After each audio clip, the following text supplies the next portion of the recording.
जे OBC मान को 11.25% शिक्षा रे पाठ पढ़िबा पे रिजर्वेशन दबा पे एवं शेड्यूल कास्ट शेड्यूल ट्राइब दलित एवं आदिवासी एमान को 20% रु 38.75% बढ़ेले बोली कहले किंतु यह एक धोखा यह एक प्रवंचना कहीं यह एक प्रवंचना एक धोखा आमे कहलु जे सेमाने जो रिजर्वेशन देइछंती सेतरे हायर सेकेंडरी आमर जो स्कूल +2 कॉलेज अच्छी एवं जो अंडर ग्रेजुएट कॉलेज +3 तापर जो पोस्ट ग्रेजुएशन पीजी डिपार्टमेंट्स सेथिरे तापरे टीचर्स एजुकेशन रे तापरे लॉ रे एवं ओडिया लैंग्वेज रे आउ जो पीटी ट्रेनिंग बीपीएड एमपीएड रे एई सबुतरे रिजर्वेशन दबा कथा से कहले एवं या एक ऐतिहासिक घोषणा बोली से माने नियम पिटुछन आमे डिमांड रखितलु गत विधानसभा रे लगातार भाव 4-5 दिन विभिन्न उपाय रे सरकार ऊपर चाप प्रयोग करथिला बिजु जनता दल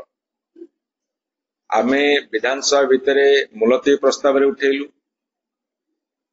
एवं विधानसभा बाहर को जते बेले आंबेडकर स्टाच्यू रे फुलमाल देई संविधान प्रदत्त क्षमता को लागू करिवा पई दाबी करिया आस्तुल हमको गेट रे ताला पके देले गेट भांगी करी आमे आसी आंबेडकर स्टाच्यू रे फुलमाल दबा एवं दाबी रखिमा एवं राजभवन जाई माननीय राज्यपाल को मेमोरेंडम दबा एई भली भाबरे अनेक गुडे कार्यक्रम हाथ में नेथिलु एवं विधानसभा रे बहुत प्रेशर करथिलु दाबी करथिलु जो दिन एससी एसटी ओबीसी रो डिमांड डिस्कशन देला से दिन मध्ये कथा उठिला जो दिन अप्रोप्रिएशन बिल थिला से दिन मध्ये कथा उठिला एवं आर्जमेंट मोशन आनी मध्ये दाबी रखिलु एवं सेठी नाराबाजी करिक मध्ये दाबी रखिलु एमिति अनेक प्रकार चाप बिजु जनता दल मान्यवर नवीन पटनायक विरोधी दल नेता नेतृत्व रे आमे कथा विधानसभा रे प्रकंपित करथुलु तीव्र प्रतिवाद करथुलु से चापर बसवर्ती है एवं सारा ओडिशा रे एससी एसटी ओबीसी पछुआ वर्गर लोक मानकर चापर बसवर्ती ए सरकार गोटे तरबरिया निष्पत्ति नहीं जेहेतु वर्षे पूर्ति होगा जाउची एमान पाखे कौन सी कथा नहीं अतीत रे भारतीय जनता पार्टी केते तुम्बी तोफान करथिले आमे आसिले आमर अनुसूचित जाति अनुसूचित जनजाति एवं पछुआ वर्ग को कल्याण रे पोती दबो जेहेतु किछि करि नाहंती गोटे र ब क ठ करिकी गोटे कैबिनेट अप्रूव कर देले मु जो सब्जेक्ट रा पढ़ली सेतिरे देले मु ता पचारिबा को चाहूची +3 रे 2,60,70,000 सीट अच्छी 1,80,000 सीट भी फिलअप होनी 80-90,000 सीट खाली पड़ुची जोटी खाली पड़ुची सेठी तमे पुणी रिजर्वेशन दउछ ता माने कोन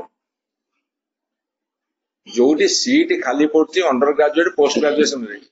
तमे सेठी रिजर्वेशन देकी बाहाबा नउछ ऐतिहासिक निष्पत्ति आमे कोन डिमांड करथिलु एससी एसटी पिला माने होंतु विशेष करी पछुआ जाति ओबीसी वर्गर पिला माने जीरो पाउछंती तांकु तांकर संख्यानुपातिक संरक्षण दियो तमे ताकु देलनी आम पिला माने ओबीसी पिला माने एससी एसटी पिला माने इंजीनियर हेबेनी डाक्टर हेबेनी एमबीए प्रोफेशनल हेबेनी टेक्निकल सब्जेक्ट प्रोफेशनल सब्जेक्ट पाठ पढ़िया सुजोग पाइबेनी एते तमे कला में दउछु कोन देइछ कौन देइछ कौन तमे देइछ हमको हेंगु जमे तो सुंगुथिबो आमे एक कथा तांको पचारिया को चाहू एबे तीव्र स्वर उठिछि सबुठी वर्तमान छात्रक महल रे अभिभावक महल रे एवं एससी एसटी ओबीसी महल रे ए कथा तीव्र भाव आंदोलित कर समस्त एवं तीव्र स्वर उठी आमे बिजु जनता दल तरफ जेहेतु लोकंकर स्वर पालटी बिजु जनता दल मान्यवर नवीन पट्टनायक नेतृत्व रे आमे एटी डिमांड रखुचु तुरंत एससी एसटी ओबीसी एससी संख्या है 16.25 शेड्यूल कास्ट संख्या है 16.25 एवं शेड्यूल ट्राइब संख्या है 20.5 22.5 माने 22% अधे एवं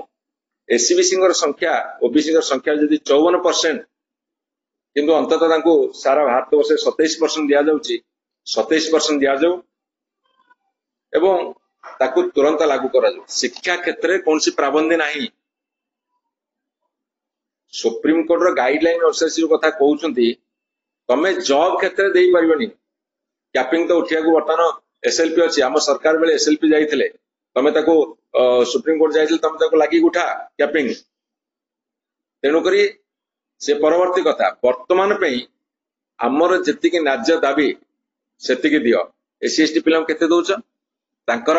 38.75% थिला बेले तांको वर्तमान 20% दउछ शेड्यूल कास्ट को 8% शेड्यूल ट्राइब को 12% ओबीसी को 0 तेणु आग तुरंत एससी एसटी संख्यानुपातिक संख्या रे दियो ओबीसी को 0 दे 54% लोकों मुहरे तमचा मर्च तुरंत ताकू लागू कर ए भंडामी करवा चलिबो नहीं भुआ बुलाइबा चलिबो नहीं